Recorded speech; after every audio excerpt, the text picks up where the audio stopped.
Good afternoon student. आज हम chapter 6.2 की सवाल लेते हैं। तो देखिए सवाल नंबर क्वेश्चन नंबर फर्स्ट है, सिद्ध कीजिए कि R पर fx 3x + 17 निरंतर वर्धमान है। वर्धमान यानी इसमें जो है कंटिन्यूटी होती है, लगातार बढ़ रहा है। वर्धमान मतलब लगातार बढ़ रहा है, कंटिन्यूटी इसमें होती है वर्धमान मतलब।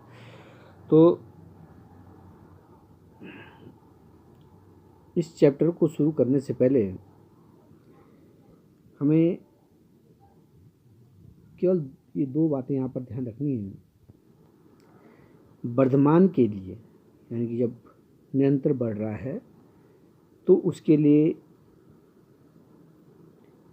जो फंक्शन होगा, फंक्शन का ये अवकलन है F dash x. F x हमारे पास दे रखा है, एफ एक्स बराबर दे रखा है ना, तो हमने एफ डैश एक्स करना है इसको, यानी इसका अवकलन करना है। जो दी गई समीकरण उसका अवकलन करना है, और अवकलन जो हमारा निकला है वो यदि 0 से बड़ा है, ग्रेटर देन 0, तो ये लगातार बढ़ रहा है यानी कि वर्धमान स्थिति में है। और सेकंड में है दूसरा, इसमें होता है ह्रासमान। तो ह्रासमान में जो हमारे पास समीकरण दे रखी है, उस समीकरण का अवकलन करने पर यदि उसका जो अवकलन जो मान आता है यदि वो लेस देन 0 है, ठीक है ना, तो हमारा क्या हो जाएगा, ह्रासमान हो जाएगा। लगातार जो कम हो रहा है तो ह्रासमान हो जाएगा। तो इसमें क्वेश्चन नंबर फर्स्ट हमने ले रखा है, उसमें लेते हैं, दिया है हमारे पास एफ एक्स बराबर 3x + 17, एक्स के सापेक्ष दोनों ओर अवकलन करने पर एक्स के सापेक्ष हमें क्या करना है, इसका अवकलन करना है। तो जैसे मैंने आपको इसका अवकलन किया जाएगा एफ डैश एक्स बराबर d/dx 3x + 17। ये आपको अवकलन ये आपने पढ़ रखा है, स्टेप में आपने पढ़ा है अवकलन, तो उसी के अनुसार इसमें होना है यहाँ पर। तो ये आ गया आपके पास एफ डैश एक्स बराबर, इसका अवकलन करेंगे, 3 कांस्टेंट है यहाँ पर, एक्स का अवकलन होगा dx/dx आएगा प्लस 17 काफ़ी इसका भी 0 हो जाएगा, कांस्टेंट राशि है। तो इस प्रकार से यहाँ पर इसका अवकलन आ गया 3, और एफ डैश एक्स बराबर 3 आप देख रहे हैं कि 0 से बड़ा होता है।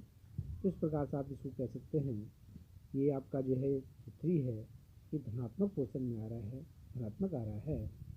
तो F dash x is greater than 0 से बड़ा हो जाएगा, तो एफ एक्स निरंतर वर्धमान है। तो हम क्या कर सकते हैं, जब एफ एक्स जो है ग्रेटर देन होगा 0 से, तो हम कह सकते हैं इसको एफ एक्स निरंतर जो है यहाँ पर बढ़ रहा है।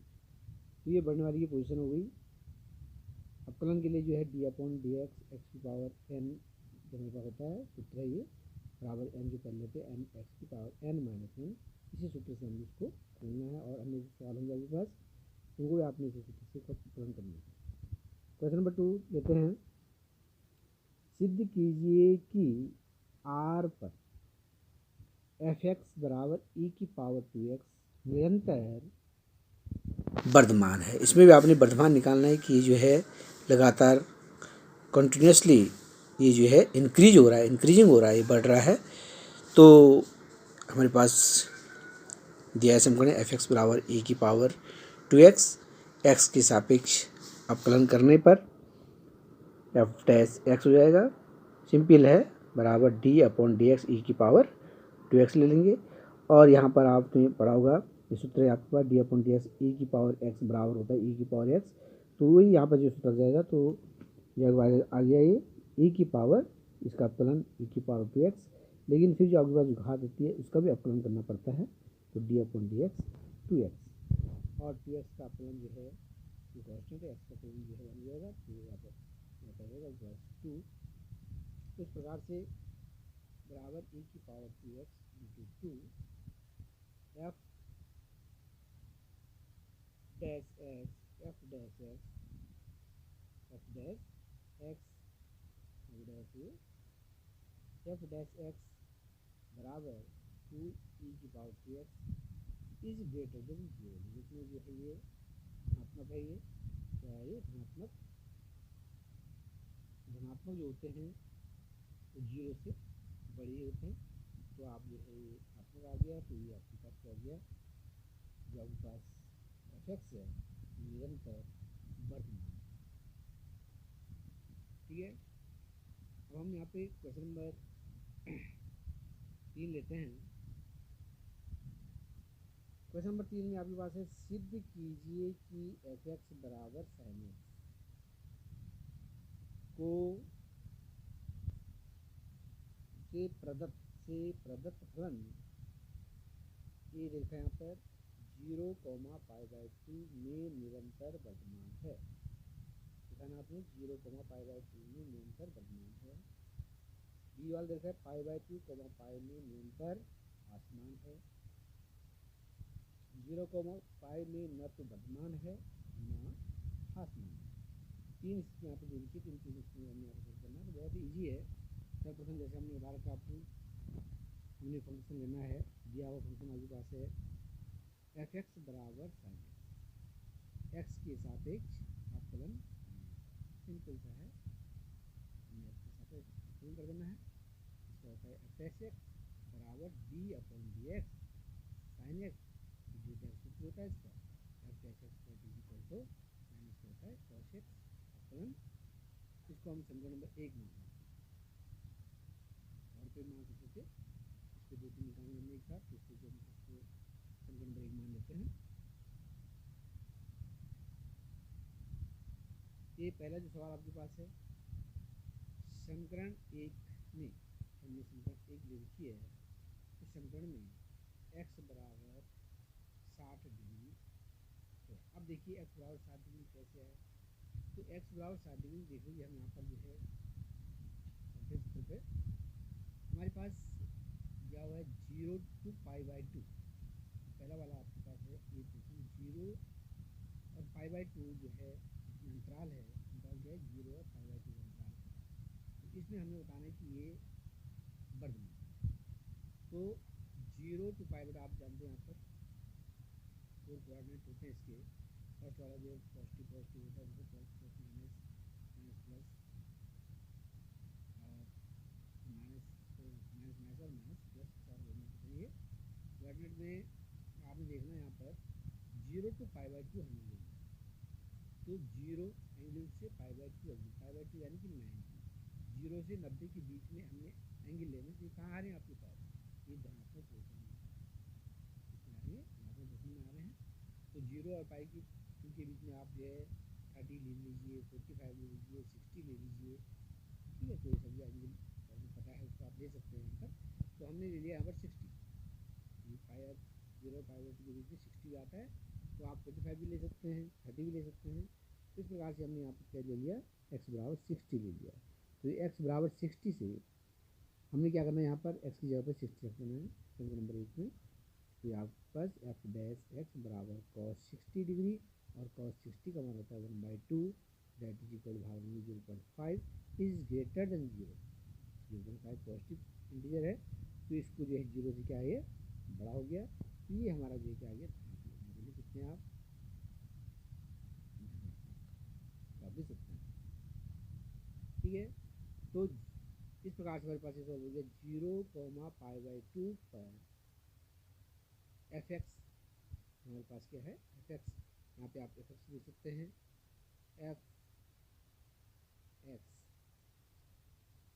समझ लगाइए, एफ एक्स 0,π/2 पर निरंतर वर्तमान। आगे क्लियर। अगला देखिए बी वाला पोर्शन में, बी में हमारे पास देखा कि π/2 और पाई के बीच में हम देखते हैं। हम फिर चित्र में चलते हैं, π/2 और पाई पर हम चलते हैं।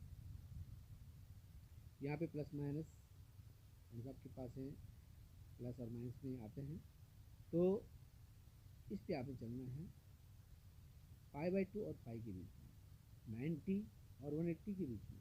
अब हम 90 और 180 के बीच में एंगल देते हैं, 120 का अंग्ल आपको पता होता है, 180 का पता है आपको, 150 का आप निकाल सकते हैं। तो इस प्रकार से आप जिसको निकाल सकते हैं उसके लिए। तो हमने यहाँ पे ले लिया 120, अब ये और 180 के बीच में 120 आता है, तो हमने 120 ले लिया। तो हम समीकरण नंबर 1 में जो है, समीकरण नंबर 1 में एफ डैश बराबर cos x, माना x बराबर 120 डिग्री, 180 120 डिग्री हम ले लेते हैं। तो यहाँ पे मान रख दीजिए cos 120 degree cos 90 plus theta, तो माइनस साइन 30 हो जाएगा, और साइन 30 का मान 1/2 minus 1/2 that is equal to minus 0.5 is less than 0, और ये हमारा क्या आ गया, ऋणात्मक आ गया। तो जैसे हमने आपको बताया था स्टार्टिंग में, यदि हमारा जो है एफ डैश एक्स यदि ऋणात्मक लेस देन 0 होता है, 0 पॉइंट माइनस में जो है 0 जो बड़ा होता है माइनस से, तो माइनस 0.5 ये 0 से क्या हो गया, छोटा हो गया है। तो लेस देन 0 यानी कि एफ डैश एक्स का जो मान निकला वो 0 से कम है, तो इसमें क्या हो गया, ये हास मान हो गया है। तो इस प्रकार से यहाँ पर आप देख सकते हैं। अतः π/2 पाई पर एफ एक्स निरंतर क्या है, आसमान है। थर्ड आपने देखा यहाँ पर दो कंडीशन हमने देख लिया, 0 to π/2 पर देख रहे हैं हम। इसमें क्या है, ये वर्धमान है, π/2 तो पाई के बीच में ये क्या है, आसमान है। तो 0 to π के बीच में ये क्या हो जाएगा, हम लिख देंगे इसमें से कि 0 और π/2 के बीच में ये वर्धमान है, π/2 और पाई के बीच में ये क्या है, निरंतर जो है आसमान है। अतः कह सकते हैं कि 0 और पाई के पर न तो ये वर्धमान है और न ही आसमान। तो इस प्रकार से आप इसको सॉल्व कर सकते हैं। अगला क्वेश्चन लेते हैं, क्वेश्चन नंबर 4 आप खुद कर लेंगे करना किस प्रकार से, इस क्वेश्चन से आप समझ जाएंगे, वैसे आप समझिए होंगे, और इसको और डिटेल में समझ लीजिए इसको। क्वेश्चन नंबर 5 इसमें दे रखा है, अंतराल ज्ञात कीजिए जिसमें एफ एक्स बराबर 2x² minus 3x² minus 36x plus 7 में प्रदत्त फलन में ए निरंतर वर्धमान और बी में है निरंतर हासमान। दो कंडीशन यहाँ पर दिखानी आपने कि किस किस पॉइंट पर जो ये निरंतर वर्धमान है और किस पॉइंट पर ये निरंतर हासमान है। किस पॉइंट पर जो है ये कॉन्टिन्यूसली इंक्रीजिंग हो रहा है और किस पे जो है डिक्रीजिंग हो रहा है। तो यहाँ पे हल करते हैं। सबसे पहले जो हमारा जो काम है हमने किए, इसको देखा हमने अपना जो है पहले जो बना हुआ देखा उसके लिए x बराबर समीकरण हुई x के सापेक्ष आकलन करने पर आगे पास रहेगा एफ डैश एक्स बराबर 6x² माइनस 6x माइनस 36, इसका हमने अपकलन करना है, इसका अपकलन करना है। ये समीकरण आपके बाद लिखिए, ये समीकरण इसको हमने अपकलन किया तो ये हमारे पास आ गया है 6x² माइनस 6x माइनस 36। यहाँ पर यदि आप थोड़ा समझना और चाहते हैं तो ये मैं बता दूँ आपको, इस समीकरण आपके बाद लिखा है एफ एक्स बराबर 2x³ minus 3x² minus 36 plus 7 दे रखा है। तो हम इसको जो है अपकलन करना है, एफ डैश एक्स हो जाएगा इसका, और इसका प्रत्येक हो जाएगा यहाँ पर d/dx 2x की 3 माइनस d/dx 3x का स्क्वायर माइनस d/dx 36 और x प्लस d/dx 7। तो इस प्रकार से आप इसको जो प्रत्येक पद का जो आपने क्या करना है यहाँ पर अपकलन करना है। तो यहाँ पे जो है 2 कॉन्स्टेंट है, 2 रहेगा, x की पावर 3 कम कर देंगे तो ये आएगा पास इंटू 3x का स्क्वायर माइनस इसका जो करेंगे यहाँ पर 3 यहाँ पे है पीछे से, और स्क्वायर करेंगे तो 2x आ जाएगा, माइनस यहाँ पे 36 सही, x का करेंगे 2 आ जाएगा, जिसका आएगा 0। इस प्रकार से आपके पास 6x² माइनस 6x माइनस 36 ठीक है। तो ये आपके पास जो है इस प्रकार से आप प्रत्येक पद का करना होता है आपको, प्रत्येक पद का फलन इस प्रकार से कर सकते हैं। तो अपलन करके इस प्रकार से हमारे पास आ गया ये 6x का स्क्वायर माइनस 6x माइनस 36, इसमें हमने 6 कॉमन ले लिया है, 6 सब पे 6 है, 6 कॉमन ले लिया, तो हमारे पास यहाँ पे x square minus x minus 6 और इस प्रकार से 6 यहाँ पर फिर इसका जो फैक्टराइजेशन कर देंगे इस पर, इसको फैक्टर करना है तो x square minus 3 minus 2 x minus factorization जैसे ये समीकरण को सॉल्व करते हैं, ये सॉल्व आपने करना है इसी प्रकार से। और आपके पास इस प्रकार से फैक्टराइजेशन आ जाएगा 6x प्लस 2 और x माइनस 3। क्या गया है x के मान के लिए f डैश x बराबर 0, हमने x का मान निकालना है, तो x के मान निकालने के लिए हमें इसको क्या करना पड़ेगा, f डैश x को हमको 0 लेना पड़ेगा। ठीक है, समीकरण नंबर फर्स्ट इसको ले लेंगे हम यहाँ पर। तो x के मान के लिए जो है f डैश x बराबर 0, तो इस प्रकार से आपके पास इसको 0 मान लेंगे, इसको सॉल्व कर लेंगे तो आपके पास इस समीकरण बन गई x बराबर -2 आ जाएगा और x बराबर 3। ठीक है, ये तो आपका जनरल जो आपने करना है। अब हमने देखना है यहाँ पर ये निरंतर वर्धमान है या निरंतर ह्रासमान है, इसको देखने के लिए जैसे हमने यहाँ पे बना रखा है, ये इस प्रकार से हमने एक लाइन खींची हुई है, इस पर ये जो फर्स्ट बिंदु है इसको माइनस इन्फिनिटी ले लेंगे, बाएं तरफ माइनस इन्फिनिटी अनंत, और दाएं तरफ ले लेंगे प्लस अनंत। ठीक है, यहाँ से चलेंगे, पहले हमारे पास आ रखा है ये -2 आ रखा है, तो माइनस की तरफ लगेगा, ये -2 आ जाएगा, उसके बाद 3 है, ये 3 यहाँ पे जो है पॉइंट लगा दिया हमने, ये 2 आ गया है, ये 3 आ गया, -2 एंड 3। अब हमने देखना है कि इसका जो है कहाँ किस बीच में है ये, तो ये आपके पास जो माइनस इन्फिनिटी और -2, इसका जो अंतराल है यहाँ पर बीच में जो अंतराल है इसका माइनस इन्फिनिटी और -2 का है, तो ये माइनस इन्फिनिटी और -2 हमने ले लिया। दूसरा हमारा देखिए यहाँ पर -2 और 3 के बीच में है, तो -2 और 3 के बीच में अंतराल हो गया है। तीसरा हमारे पास है 3 और प्लस इन्फिनिटी के बीच में, तो 3 और प्लस इन्फिनिटी, 3 हमारे पास अंतराल यहाँ पे आ गए हैं।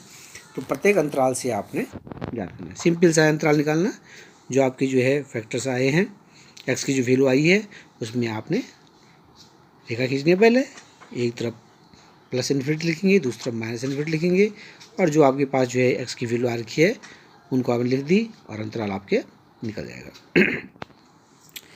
अब इसमें जो है हम फर्स्ट वाला अंतराल लेते हैं, अंतराल माइनस इन्फिनिटी -2 से, इस अंतराल से हमने लेना है, इसको हमने देखना है, पहले इसको चेक करना है कि ये क्या है, निरंतर वर्धमान है कि नहीं है। तो समीकरण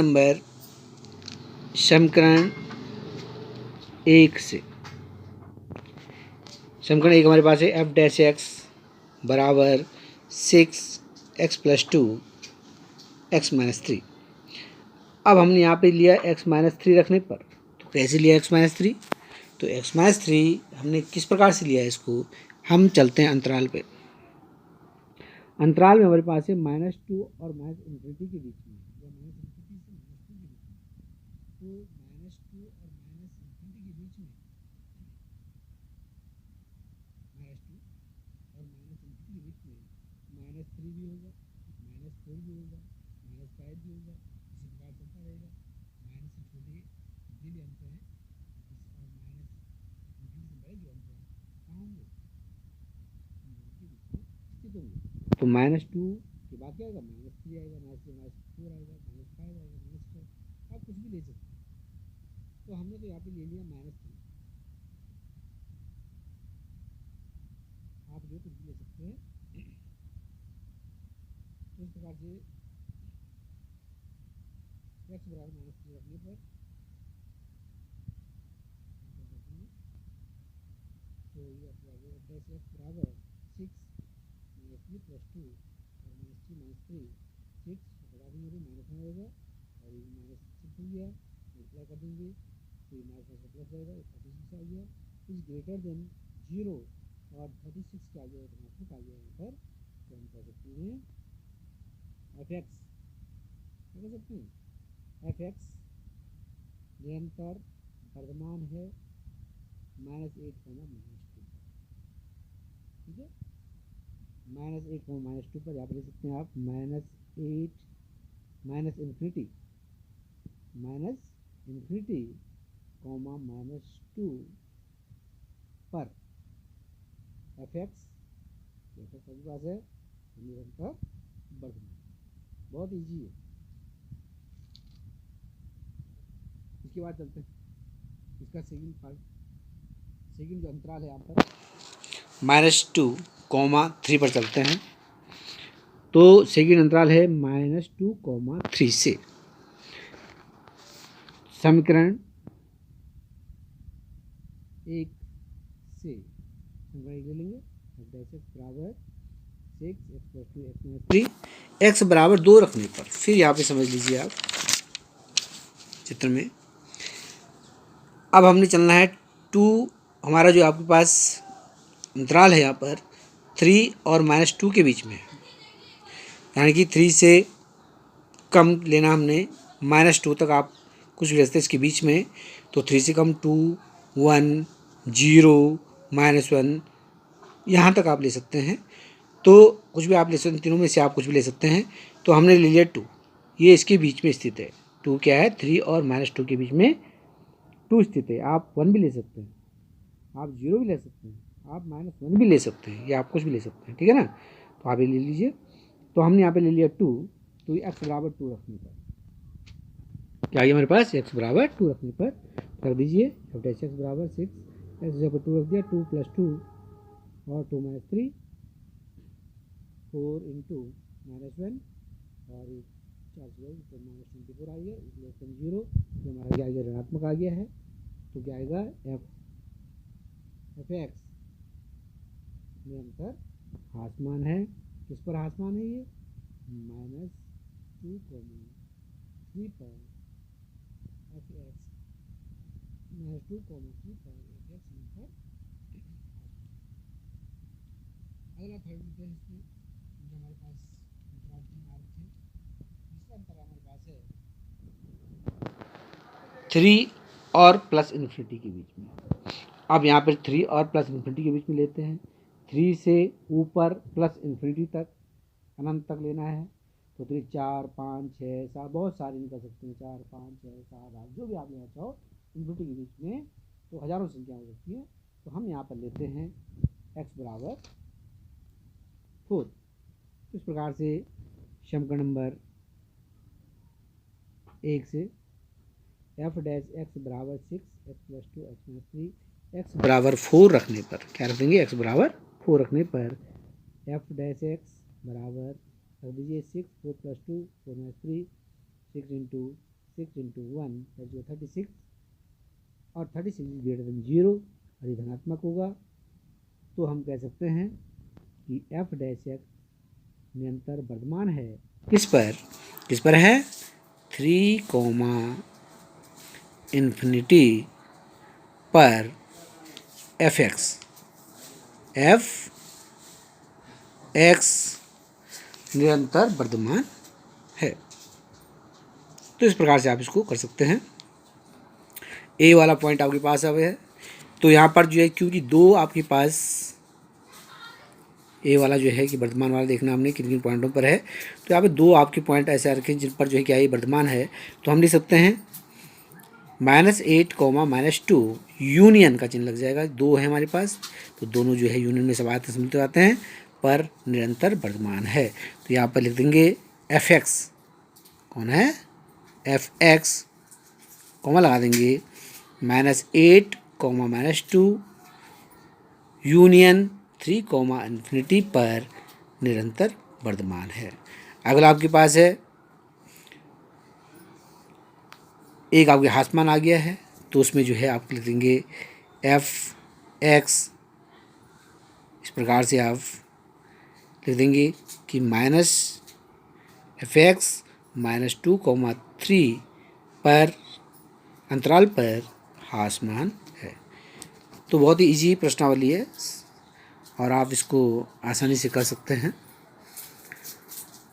तो इसको कीजिए। कहीं भी अगर दिक्कत आती है तो बताना आप, और इसी प्रकार से आगे भी करते रहिए।